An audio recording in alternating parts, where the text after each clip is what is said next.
Hi everybody, welcome to my YouTube video. Hopefully the description is fairly self-explanatory. Having a remap done. Just driving up to Stockport now to have a remap done at Unicorn Motor Developments. Bit of a twist.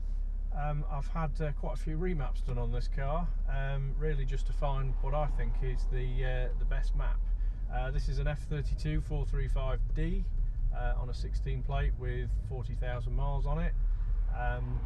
Long story, it first started off with a DMS map when it was about a year old. Cracking company, cracking map to be fair. Took it up to allegedly 402 bhp on a dyno from about 308, 305, something like that. And the torque and everything was pretty amazing. One thing I did notice though was that when they did it and they put it on the dyno, they disabled the front wheels. And at the time they said, well, it was easy just to do that so they can focus on the rear wheels, although it was a four-wheel dyno.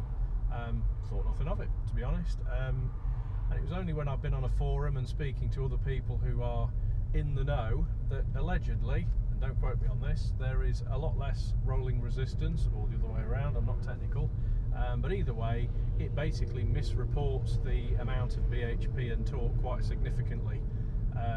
So it's basically misreporting the bhp.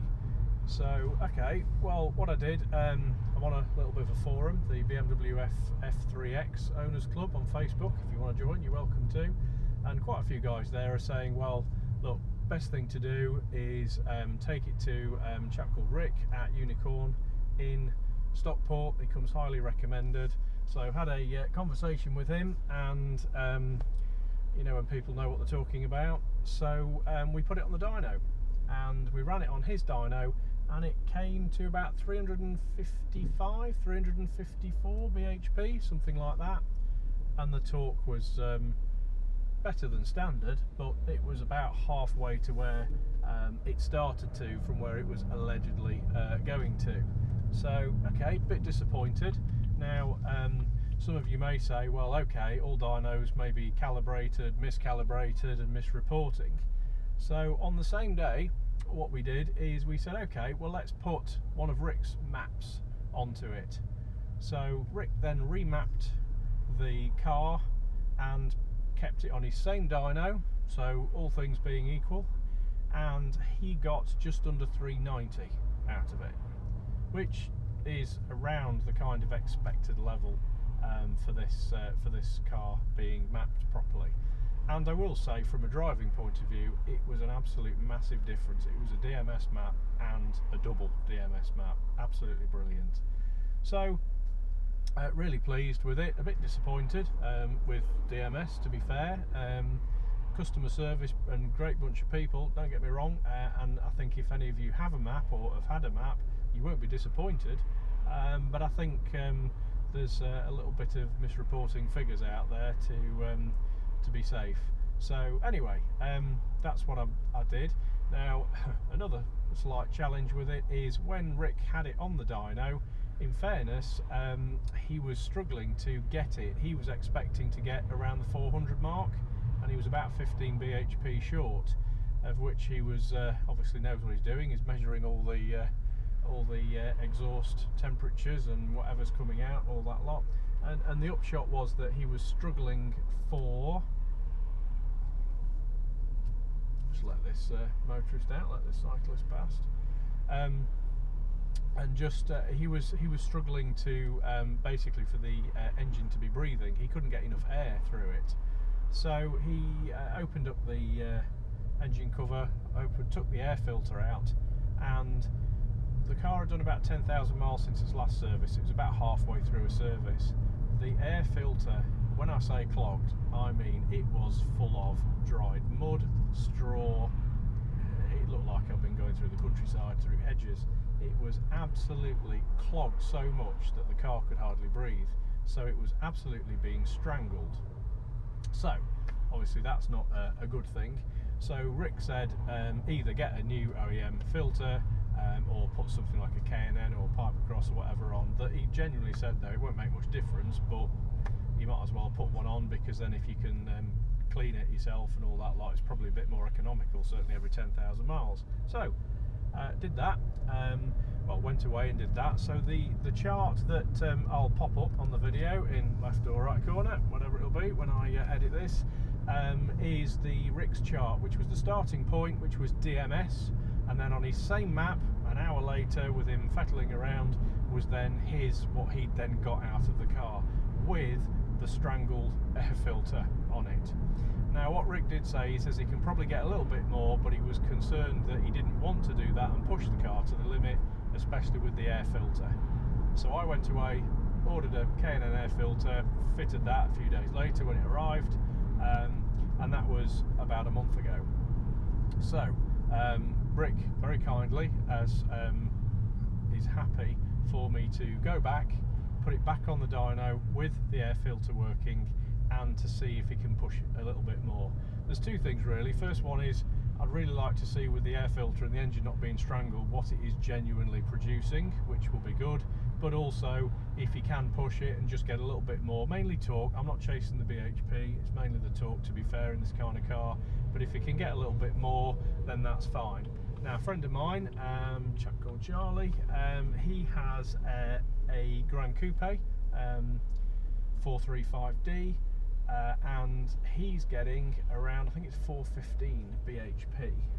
Now, he's got a couple of little bits extra on his. To be fair, he's got a custom exhaust. I don't know where he got it from, but it's a dual exhaust on it. Now, he's got the intercooler as well, so he's got the Wagner, whatever it is, Evo 2 competition intercooler, which, by the way, I've had put onto this.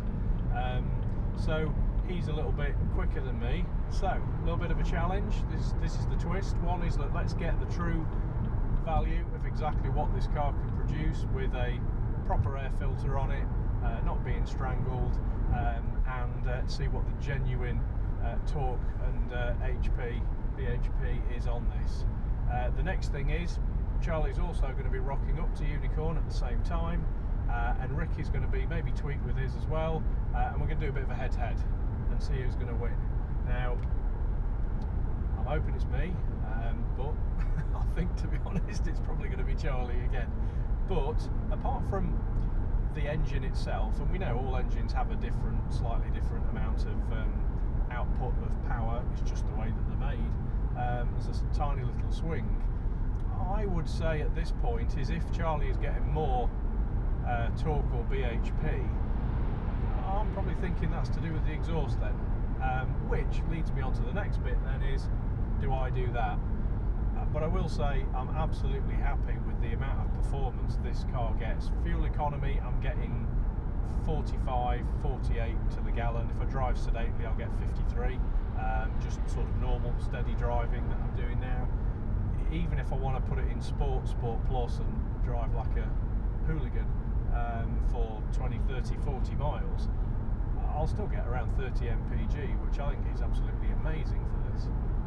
So really, that's the only difference between the two cars. So let's see what happens, and see what the results are, and I'll post up the results as well. But once again, a big shout out to Rick at Unicorn. Appreciate what you're doing. He's given up his time to be able to just give it a bit of a retweak. He understands completely that he couldn't do the sort of the full Monty to the car because of the air filter. Not his fault, in fairness, but he's kindly agreed to do a remap, and also for Charlie to come up, who lives local to Stockport anyway, and we'll do a little bit of a head-to-head. So let's see what happens, and I'll do some. I'll keep the video rolling.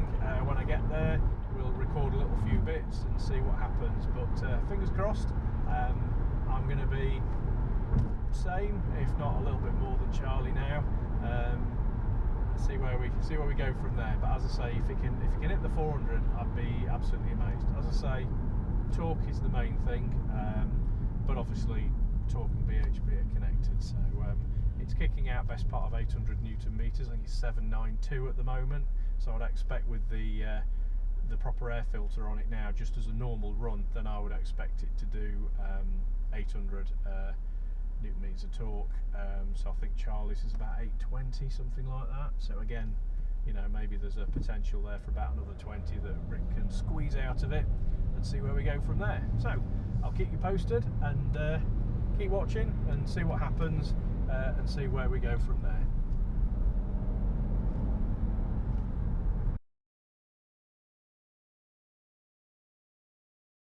Yeah, let's get it.